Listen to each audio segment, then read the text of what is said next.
Greetings, class. Welcome back to discussions of the Maafa, the African Holocaust in the Americas, and African Black Psychology. In this mini lecture, we're going to review some components of the enslavement of African people, as well as discuss some resistance. If you remember from the previous section, we talked about the Maafa being the great disaster and how African people got to the United States from the continent of Africa by force, how some African people resisted by jumping off of the slave ships. We also introduced the concept of African people whose condition was slavery. Therefore, the term is not African people as being slaves, but African people being enslaved. So just a reminder, as we progress through this time period, I would like for you to orient yourselves to the auction block. And on the auction block, African people, oh no, why is the box so small?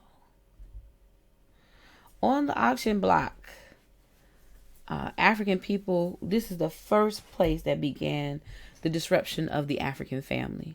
On the auction block, African people were separated, mother from son, husband from wife. I'm sorry, not the first place.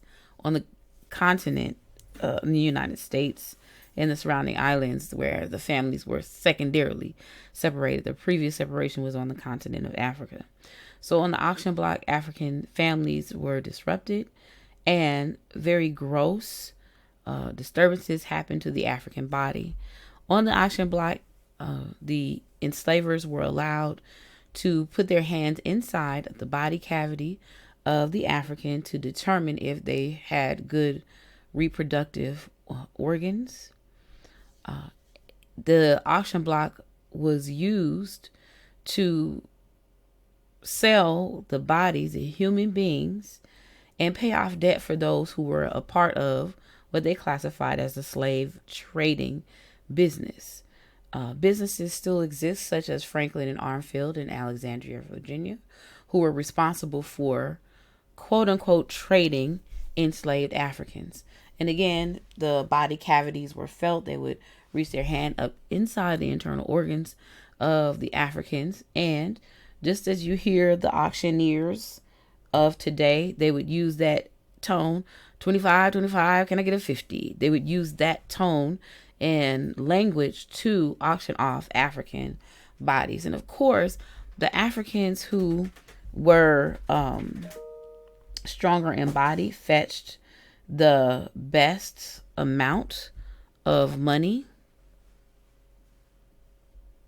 So moving on, life on the plantation for the African was significant. The challenges on the plantation included,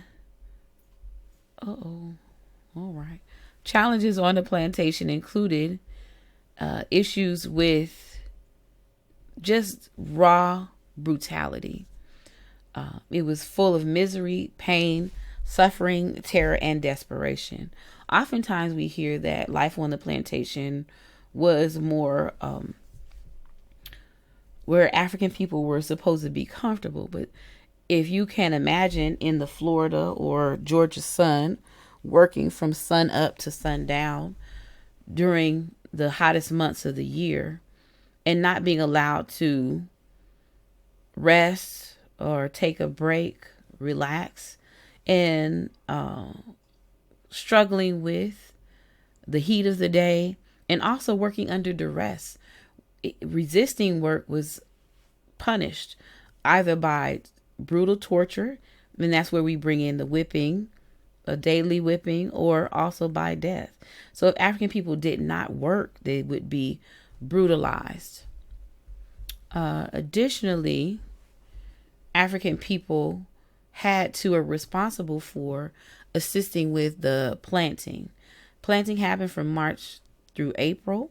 Again, some of the hottest months of the year.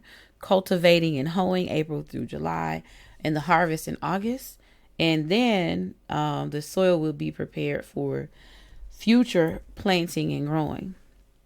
One of the ways African people would be controlled is that the lead hoer would have to establish the pace for hoeing or tilling the soil.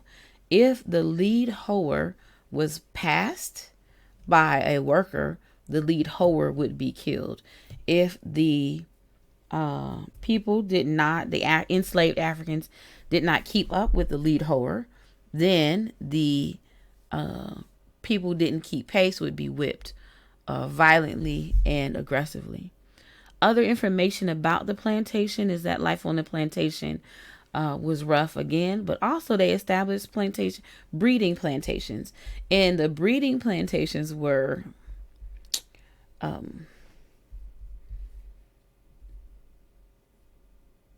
plantations where the primary role was breeding physically prototypic African slave. So Africans who were strong bodied, who were strong in terms of their build and stature, were commercially more valuable for trading.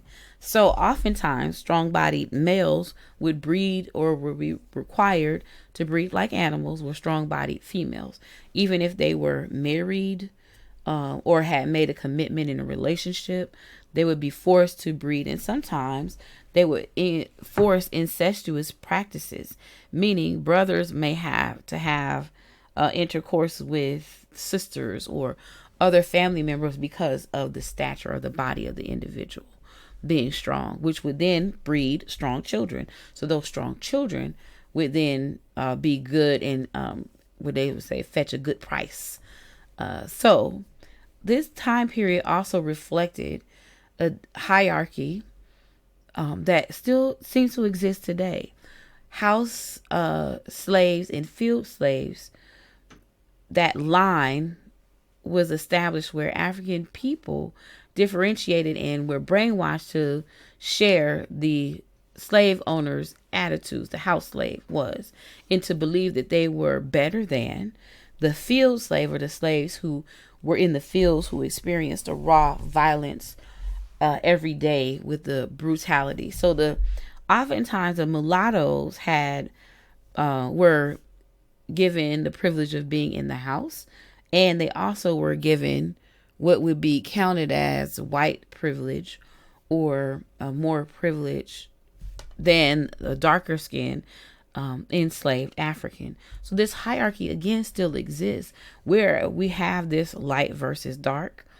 And again, the mulatto African people with white in their blood would be classified as mulattoes. Please be clear that the mulatto classification wasn't, or the mixed people being born of mixed heritage, mixed African and white, were not by choice. It was oftentimes, a majority of the time, where the African women were being raped by the white slave owners. And so they also would then give birth to the white slave owners' children. And this created differential levels of what would be classified as black inferiority. And we'll address this a little bit later in the course. But the skin color, hair texture, facial features, all were put on a hierarchy with the idea that the more European or white your features, the better in theory you were considered to be. Whereas the more African your features, the worse you were considered, and worse treatment. So if you think about treatment in modern times, we still have the hierarchy of light versus dark. We still have more privilege with lighter skin potentially than darker skin. Sometimes even mulattoes were taught to read. And I also understand the term mulatto as being a derogatory term. So this just gives some examples of the difference in color and complexion. So there was a lot of effort put into keeping and controlling African and keeping Africans from resisting. Some of the main ways that Africans were prevented from resisting enslavement, the raw brutality, the violence and aggression, was first through brainwashing. African people were taught that religion was a part of God's plan. that enslavement was a part of God's plan through religion, that the enslavement, the situation of enslavement was a part of God's plan. Also, a secondary name, a component of resisting or preventing African people from resisting enslavement was the name, the complete and total loss of identity. So it's opposed to being called their traditional African name. They were called so and so's N word, so John's N word, or so they were not given even an identity. And the final component, which is primary component of control, was the raw violence. So African people, as we mentioned before, had they resisted any sort of work or tried not to work, they would be whipped brutally and sometimes killed. African people were hung, beheaded, shot, burned alive at the stake. That's your modern day picnic, where they would pick an African person to burn or roast as a part of that. So I encourage you to find another term for when your families get together, have a cookout, and always do research to support or refute, and you can put your comments in the chat. African people were broken alive on the wheel, and you see an example here of being broken alive on a wheel, where they would literally pull and rip apart the fingers, fingernails, the body would be ripped apart, gibbeted. And then the most common was the whipping of the body with a braided leather whip. So whipping of the flesh of the African, you'll see the scars from this person who was brutally whipped.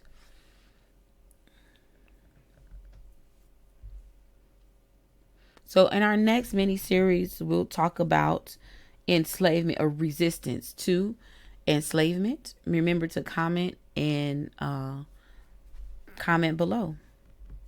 Thank you.